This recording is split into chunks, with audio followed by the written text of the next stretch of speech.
పవన్ కళ్యాణ్ గారి నాయకత్వాన్ని అందరూ ప్రశంసిస్తున్నారు. ప్రపంచం అంతా ఇప్పుడు సాక్షాత్ నరేంద్ర మోడీ గారే నువ్వు ఒక తుఫాన్ అని ప్రశంసిస్తే, మరి తెలంగాణలో కేసీఆర్ గారి కూతురు కవిత గారు ఆయన ఒక అన్ఎక్స్పెక్టెడ్ డిప్యూటీ సీఎం దురదృష్టం అన్నట్టు యాంగిల్లో మాట్లాడారు. ఎలా చూడాలి ఈ వ్యాఖ్యల్ని?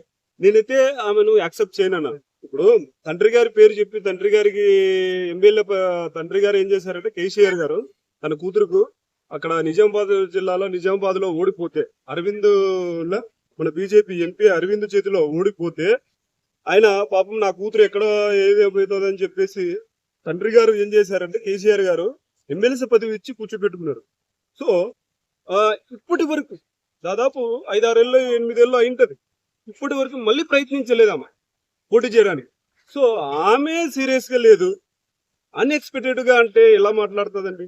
సో కవిత గారు ప్లీజ్ దయచేసి ఇప్పుడు సీరియస్నెస్ అన్నా ఏదన్నా అన్ఎక్స్పెక్టెడ్ అంటే ఏ విధంగా తీసుకోవాలండి? సాక్షాత్ నరేంద్ర మోడీ గారు ఏం చెప్పారంటే Pawan it's not a Pawan, Pawan Pawan నై ఏ హందీ హై అన్నాడు. సో 15 సంవత్సరాలు దాదాపు 10 సంవత్సరాలు అయిపోయింది. ఇప్పుడు ప్రధానమంత్రికి వెళ్తున్నటువంటి నరేంద్ర మోడీ గారే ఇంకొక 4 ఏళ్ళు పోతే కన్నా 15 ఏళ్ళు అవుతుంది. అలాంటి నాయకుడే దేశానికి దిశానిర్దేశం చూపించిన నాయకుడే మెచ్చుకున్నటువంటి పవన్ కళ్యాణ్ గారి పైన ఇలాంటి కామెంట్స్ చేయడం తప్పండి. ఓకే, ఇక్కడ చాలా మంది ఏమన్నారంటే పవన్ కళ్యాణ్ గారిని ఎవరైతే తిట్టారో వాళ్ళందరూ అధపాతాళానికి దిగజారిపోయారు. ఇప్పుడు బీఆర్ఎస్ పార్టీ కూడా అలాగే జరిగే అవకాశం ఉంది అంటున్నారు. బీఆర్ఎస్ పార్టీ గురించి నేను చెప్పనండి, కానీ పవన్ కళ్యాణ్ జోలికి అయితే రాకూడదని చెప్తుంది. బీఆర్ఎస్ పార్టీ ఆల్రెడీ ఇప్పుడు ఏ స్థాయిలో ఉందో ఇప్పుడు మనం గుర్తించగలము తెలంగాణలో. సో నేను బీఆర్ఎస్ పార్టీని కానీ నా పార్టీ నాయకులు కానీ ఏమనను. మా పవన్ కళ్యాణ్ గారు అన్నిటువంటి కవిత గారికి చెప్తున్నారు.